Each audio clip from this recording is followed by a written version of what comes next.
What's up, guys? It's Max Clausen, and today I'm bringing you my Mimighoul deck profile post Infinite Forbidden. It's my first time ever owning a TCG exclusive archetype, and first time actually posting a deck profile straight out of the next set. So, progress. So, took this deck to locals yesterday, Tuesday at the time I'm uploading this. Went X and 1 and it did pretty well. This is a 50 card main deck, so shout outs to Kmon for giving the ideas of that.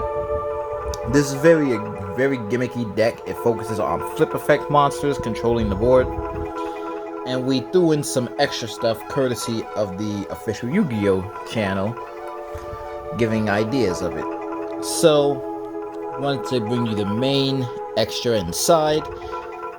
Be sure to leave a like if you guys enjoy this, and subscribe for more. And let's jump into it. Now, starting off with the Mimighouls, we have the 1 Mimighoul Master, the 3 Mimighoul Dragon, the 2 Mimighoul Cerberus, and the 3 Mimighoul Archfiend. These are all the Mimighouls that we currently have and play. You can bump up Master to 3 if you want to. You can always play around with the ratios in this deck. So Master's effect on normal or special summon, it Stratoses for any of your other Mimighoul monsters. While you control other Mimighouls aside from himself, he cannot be destroyed in battle or by effects. And once during your opponent's main phase, you can flip up one of their face down monsters. So the whole gimmick of this is you activate them from hand to set to their field. Not only does it give them a monster to do some plays with, it also shuts off their infinite impermanences, shuts off their evenly matches, so they're forced to flip these up and get the detrimental effects. But, it does a lot. Hit secretly. All these share the common effect that when you flip them up, they do one or two things, and then they go straight to the opponent's side of the field. It smooths. It gives control. It doesn't special summon into your field. So, keep that in mind. So we're not going to go over those effects, but they all do have other effects. So they have to be flipped during the main phase. So you can't just flip them in battle phase, which is a little unfortunate, but it is what it is. They also have other regular effects. Dragon, on normal or special summon, he adds one of your Mimighoul spell or trap cards from your deck to your hand. And when it's flipped up, he destroys all monsters you control aside from Mimighouls, and then he gives control to the opponent.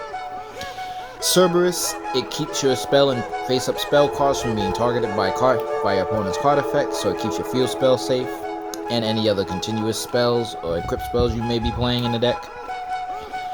And when it's flipped face-up, the controller of it banishes 3 cards from the top of their deck, and then gives control of one of their banished monsters. It doesn't have to be the ones you just banished. It can be any of your banished monsters throughout the course of the game, and gives it to your opponent, and give control of this to your opponent. Archfiend is probably the best one, and probably one of the cooler looking ones. On normals or special summon, it flip a Book of Tayus, one of the opponent's face down monster, so it just flips it up just like Master does, but on summon. So you can use one Archfiend in hand to set, summon another Archfiend, flip that one up, get the effects, and then you have a link 2 or rank 1 play. Its other effect is that when you apply this in sequence, the opponent of this card draws a card, the controller of this card discards a card, and then this card gives control of itself to the opponent. Now the thing about these cards, let's say you don't have a hand when you flip up Archfiend, or you only have 3 or so cards or 2 cards left in your deck. Well, this would deck you out, and that you don't have any monsters. The point of these things is that they try to resolve as much as they possibly can. So obviously Dragon, if you have no other cards, nothing happens, he just moves. Cerberus, as I said, if you only have like 2 cards in deck, then that does deck out and wins you the game. Archfiend, if you don't have a hand, the opponent still draws a card and it moves to the other side of the field. So never think that, your opponent doesn't have this, and that. These cards, or even if you have a field full of monsters and they can't move to your field, they just to get destroyed. It's the same case with kaijus, being that you can only control one. They try to resolve as much as they possibly can.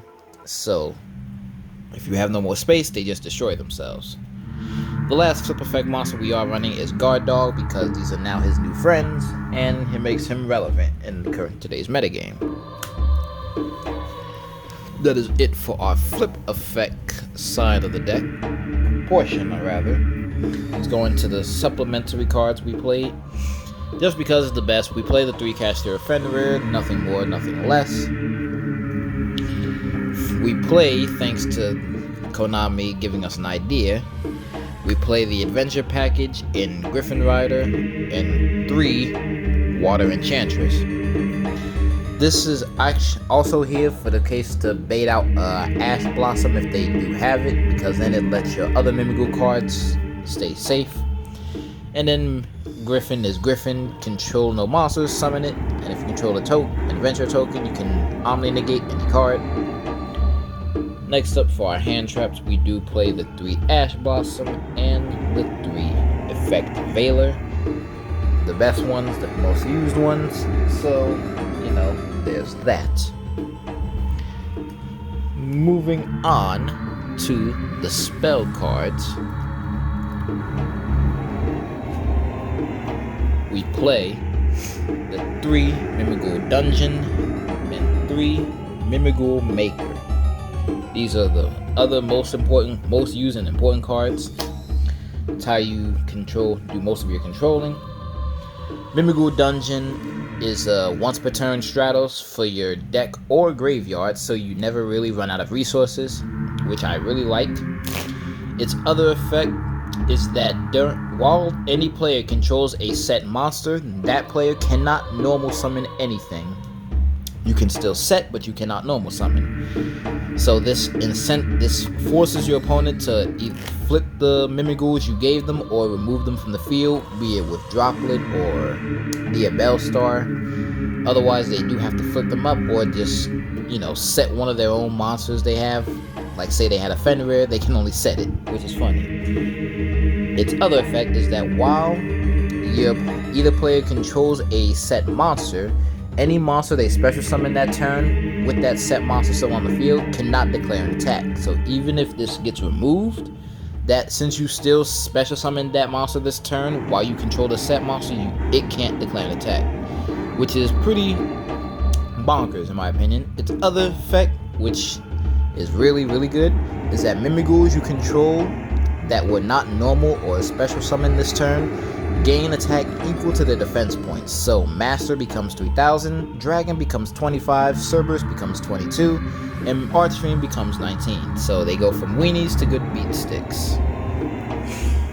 Next up, we have the triple tactics thrust, just because this deck can make the best use of this card. Really crazy. Next, we do have the 3 Pot of Desires. You can change this with Pot of Prosperity if you want to, just to dig 6 cards deeper. But with the 50 card variant, this card is much better acquainted, just because you play majority of 3 of everything. Just we play 3 of the field spell, 3 Maker. So, and you're just gonna get your Mimighouls out the deck, at least 1 of each, so you have the 1 or 2 of each, so you do not run out of them.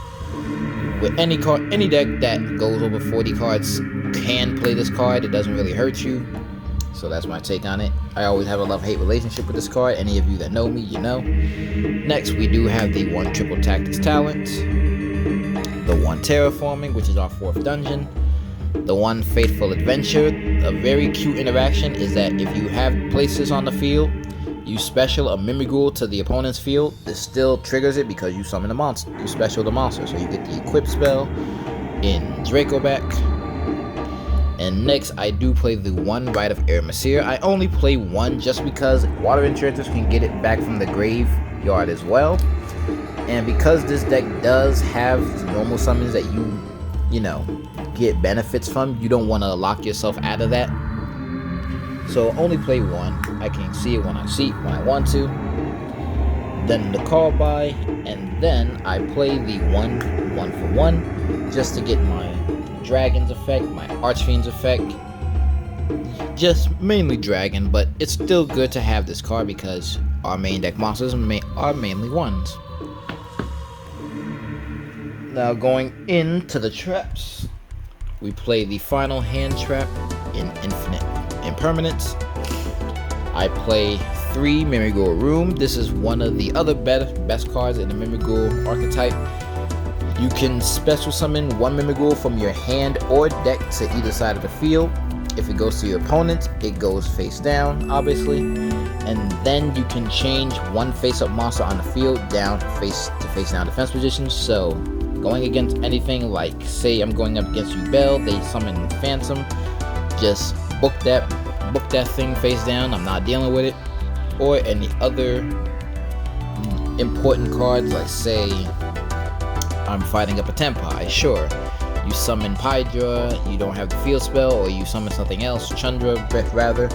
Activate this, summon, and then just book.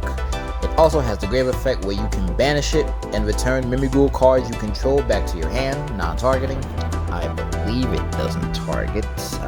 Oh, it does. Okay. It targets your cards, but you know, that doesn't really matter in the long scheme. Unless they have Lance or something. But this helps you dodge things like Imperm, Veiler, Droll, well not Droll, but evenly match. If your opponent goes in the battle phase with nothing, you can just be like, okay, yeah, chain this to the evenly match activation. They don't get much benefit from it. Next trap I am running is Silhouette Trick, which is really good because I play the rabbit.